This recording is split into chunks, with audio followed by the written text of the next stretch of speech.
When I was 14, my design teacher at high school, Andrew Putter, kind of posed the question to the class about producing something viable, but still being in high school, to make a piece of design or communication that would actually work and sell.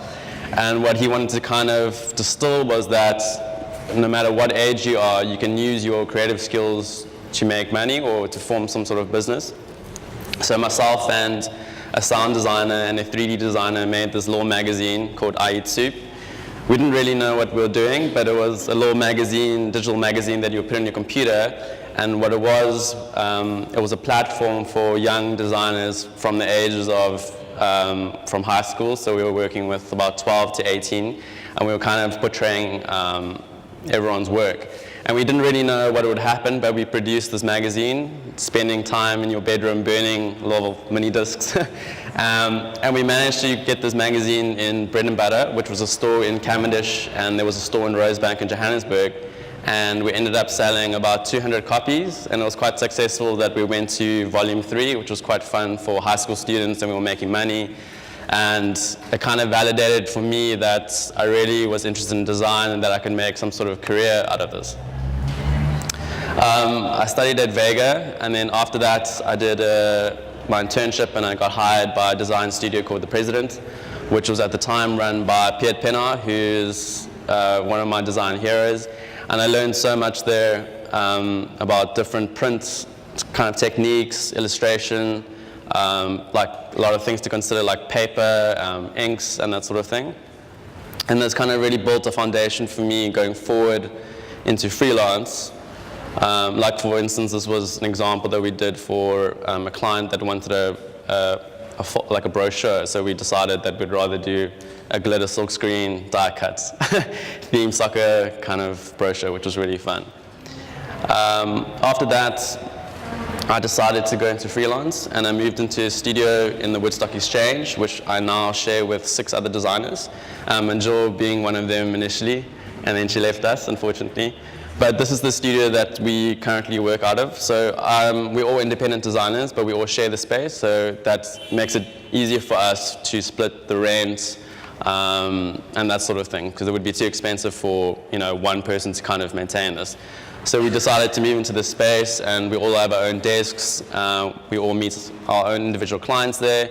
And what's great about this is that we do have the opportunity to collaborate amongst ourselves, but mostly independent work, we do by ourselves.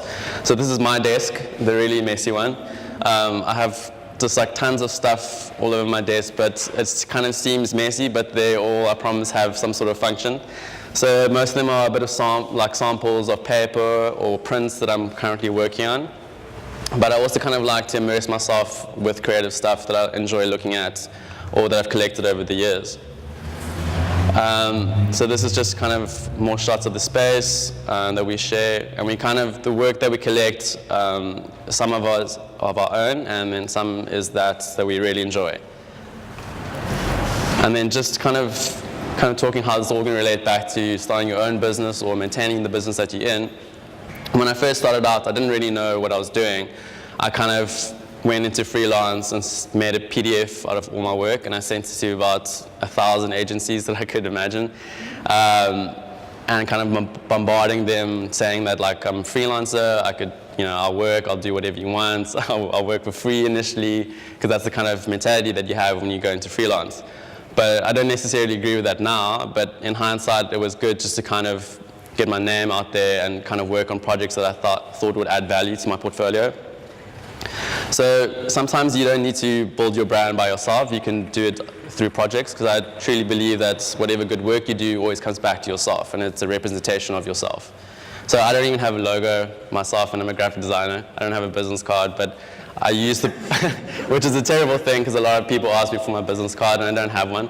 But I like to represent myself through the work that I do, and I'll just show you some of the projects that I've worked on. So this was one of the first projects that I worked on when I went to freelance, was a little brasserie in Short Market Street called DME. And what was amazing was that a client trusted me to develop the name, obviously the identity, and then the store interior as well, and then into packaging. that they had inside the store. And how this relates was that I was working on this project, and then people always ask me, oh, how did you get brands? How did you get other brands? But I think if you do something really well the first time or once, then other people will start asking you and have trust in you to work on something else. So from that first restaurant project, I did a whole lot of other work in between, but then I got asked to work on another restaurant project called Beijing Opera, which is a dim sum bar in Rose Street. And again, how this happened was they said, oh, I saw the DME project you worked on. I would love for you to work on my restaurant. So this was the idea to bring through kind of traditional Asian kind of design aesthetics, but in a contemporary way. And these were just some of the elements that we had. But again, I got to develop the name and kind of the store interior choices and the color palette. And then how that relates to another project was last year I worked on a project called Mr. Big Stuff, which is a American-style diner in Johannesburg, and they kind of serve like your fried chicken on waffles and your burgers, which is pretty crazy. But this was like the logo or the ID was just a face, which is quite sweet, and then we made like a repeat pattern into the store interior.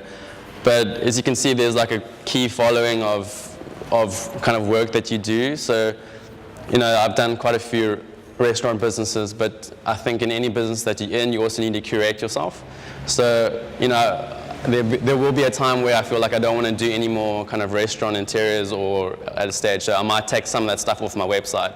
So I think it's always important to kind of step back from what you're doing and see how you're perceived by the world, and also do the work that you want to get paid to do. This is currently a restaurant that I'm working on in the UK at the moment. It's called Baba Boom, and it's an Eastern European kind of inspired place. And I wouldn't have got this job if I didn't do the 3 projects before this. So what is great is that, just do something good as much as possible, and people will ask you to do that work for them, because you build a sense of trust and responsibility as a designer.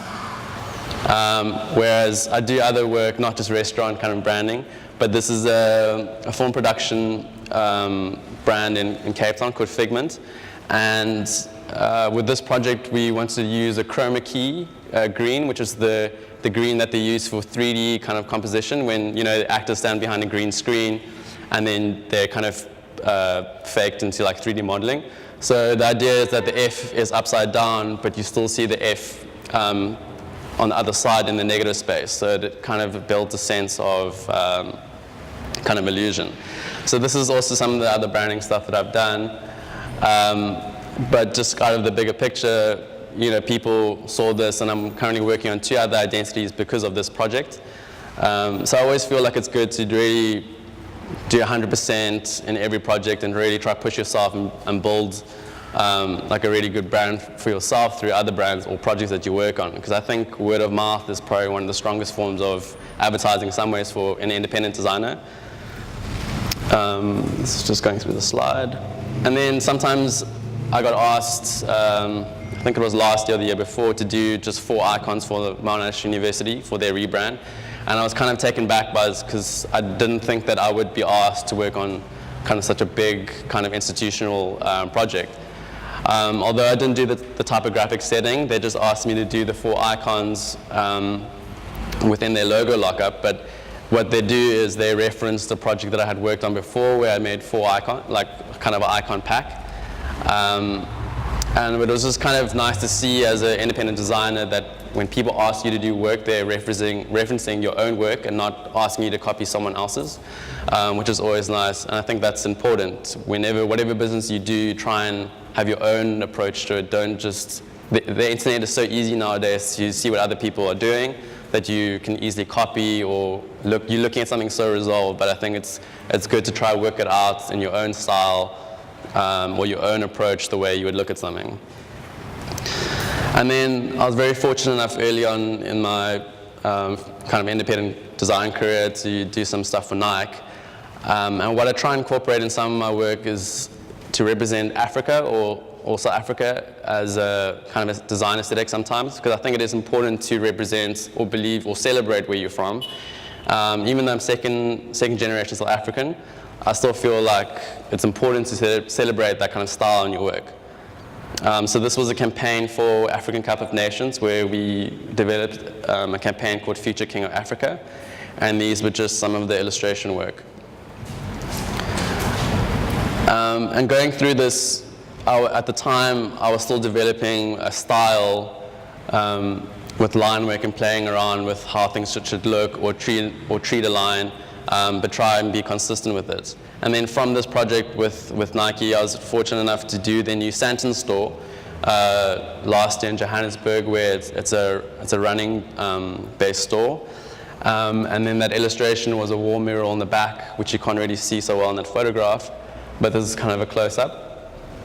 And so in my studio, I'm a one-man show, so I'm doing all the design work, I'm doing my accounting, doing the production. I know Kat had a good approach to outsource people, which I do, because like when a brand like Nike come with you and they ask you to do something, you want to make sure that everything is 200%, because if there's anything wrong with it, it's a bad reflection on yourself. So I always just like to make sure that my deadlines are met. I'm quite strict with myself, so I usually get into the studio around 7:30, and then I try to leave between 5:30 and 6 sometimes, and then I really try to don't work at home, because I feel like then what's the point of going freelance in the first place? Because at my previous job I was working there like till really late, and so you have to have a good balance of working hard and then just kind of turning off, closing your computer, not replying to emails over weekends. But this is just some of the other wall panels that we did. And then we made them into small tissue paper that got wrapped in shoes for the first 2 months. And then I also think, this was a crazy idea, and I think what's good about also being quite bold with ideas and rather go big than start small is that, like with this, they asked me, we need like a chandelier lighting piece for the one section. So I was like, it would be really cool to do like an oversized Nike free run that's coming out of the wall. And they were like, yeah, okay, cool, that's great. And I think the benefit of the story is that rather sometimes some ideas might seem so outrageous that it will never happen, but I think it's good to start there and then always draw back if need be. And I think if you're not confident or bold enough or crazy enough sometimes with ideas, then no innovation will happen, or nothing exciting will happen, and nothing will coherently come back to your business about, that person does maybe a substandard design work, or the ideas are quite flat. So I always think it's sometimes nice to just be a bit crazy with ideas. I'll just skip through that. That's more Nike work. So this is all local Nike work. And then from those previous projects, I got this project called House of Hoops, which is owned by Foot Locker, which Nike have share some of that business. So this was kind of more based in the UK, where they needed some basketball aesthetic work done for a new initiative that they were doing. And also what I think is important in business is also to do things outside of your business that add value. So I play basketball for a local club in Cape Town, and I'm quite passionate about basketball as a sport, and I've been playing since I was small, and I try and incorporate those things in my work. So like in my Instagram feed, sometimes I'll do a quick test of like a quick illustration of a basketball or something basketball related, because I enjoy it. It's a passion, part of outside of design. And then when people see that, you also build a personality. So, some people look at your social media or whatever, and they see you interested in like basketball, then or running or whatever, and they might think that you're more suitable for the job, or they can understand you a bit more. So, from doing that Nike store, I worked on another store in Johannesburg called Anatomy, which is a sneaker store in Joburg, and this is just some of the work. This is the space about the work. But just to kind of reiterate again that every project wouldn't be there if it weren't for the previous one. And how I like to manage my time with projects is that I usually get a brief in and I speak to the client or the brand, and I kind of book out a few months, and I use iCal on my computer as like for everything. If it wasn't for iCal, I wouldn't know what I'm doing tomorrow or when my next meeting would be. And I feel like it's a very efficient tool to use for your planning. Also, when I started freelancing or becoming an independent designer, I kind of wanted to kind of diversify my work, so I didn't really want to do work that only was in a computer screen. So initially when I started, I did a self-initiated project to do a range of pillowcases, and I was just interested in what would be the best kind of Picali cotton to kind of use that would be soft enough to sleep on, what ink to use to print on. And this was just something I wanted to do for myself and kind of just test how it would be in terms of sales, and is it profitable, is it kind of sustainable enough for me to continue. So I did a range of pillowcases, and I learned a lot, which was actually the lesson really out of the whole thing. I didn't make a lot of money, but it was a good lesson to know about the different inks and production methods about pillowcases. I mean, your standard size, which all those skills that I did through this test, through the self-initiated project, I definitely still use today in projects that I'm working on now. And then I also did this fun collaboration with a soap maker in Joburg, where we did these pastel soaps. And again, it was just another test, and I kind of had to learn a little bit about soap making and the mold kind of process, which is really important. And again, I didn't make a ton of money. It was just something that I wanted to test out and I enjoyed doing. And now I know about this process, which I've used for multiple other projects. So sometimes it's not always just about money, it's more kind of a learning lesson, and how those techniques or skills can add to your business now and hopefully make money. And then what I also found important was that I wasn't just working on illustration or branding work, was to do work more about tangible things. So Nick Socks, which is a local manufacturer, saw those two projects that I showed you just before, and he was interested in doing collaboration with me to do some sock designs, which went really well, and they all sold out, which was great. And then from there, I have a client that I'm working with in Switzerland who wanted some socks, so I was like, I know a guy. And then we ran some of these socks. So just to show how the different lessons that you learn in your business can cross over into other parts of your business or new projects, which is really important. And then from there, I finished a range of socks for a company in Canada, and this is just some of the range. So it's always important to make sure that you don't just do a project and then kind of leave it on the back burner, but what you can learn from it. Okay, I'm gonna slide through this. Okay. So sometimes in the work that we do, we don't always get, you have to deal with the clients and you got to respect their ideas. But I also believe, as in any business, you got to also believe in yourself and what you're doing and be confident with it. And with this project, I had to design a movie poster that revolved a panda, and it was a mascot who was a panda for a basketball team. So again, because of like all the other basketball stuff that I had on my websites and through my social media, they thought that I would be also maybe the appropriate person for this project, so I showed interest in the movie. Initially, this was what I wanted to go with, something quite simple where I merged the two things together, but the client wanted something more kind of like more complex, to show like a jersey more. And I was kind of like, wasn't really sitting well with me because I didn't feel like I was really designing the work anymore. And then in the end, this is what we ended up with, where I kind of felt like it was a good kind of standpoint between getting what I wanted, but still kind of making the client happy at the same time. And then it so happened to be that Adrian Brody was in the movie, which is pretty cool. So,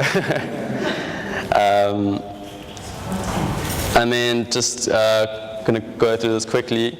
So sometimes, what we do it always seems to the outside perspective that whatever any other successful person, that they don't have any hardships or anything like that. But for me, I have like multiple problems every day with clients, and this is quickly a project that, they were like, have free reign, make it colorful, do whatever you want, we want your style, we want your thinking. And they gave me this line to work with, which is horrendous, I thought initially, which is 1 million tiny bootylicious bubbles twerking in your mouth. So I thought it was kind of sexist initially, but I was working on a project. So I did this illustration, and they were like, oh, we definitely don't like it. So from going from a free reign to this was quite difficult. And then they were like, we want something more liquid, like more flowy. So I was like, okay, cool, I got a great solution for this. Let's do it. And they were like, awesome, great. Then I showed them this, and then they were like, no, we don't like it. And then in the end, they ended up changing the line to this, which is crazy because all the typography was custom made. So it's not always so smooth sailing, but there's a lot of problems every day in anyone's business. There's always going to be situations where, there's going to be difficult times, whether it's money or the client. I've only got a few more minutes left, but quickly, I think what's important is always to have fun in whatever you're doing and have a passion for what you're doing, where it almost doesn't feel like work in a way. So in a lot of work I do, I always try and benefit out of it for myself, which might seem quite selfish, but I always feel like it's important if you connect with the work or the project that you're doing, it will always come out great. So I always try and think of fun ideas or something that's quite happy in a sense.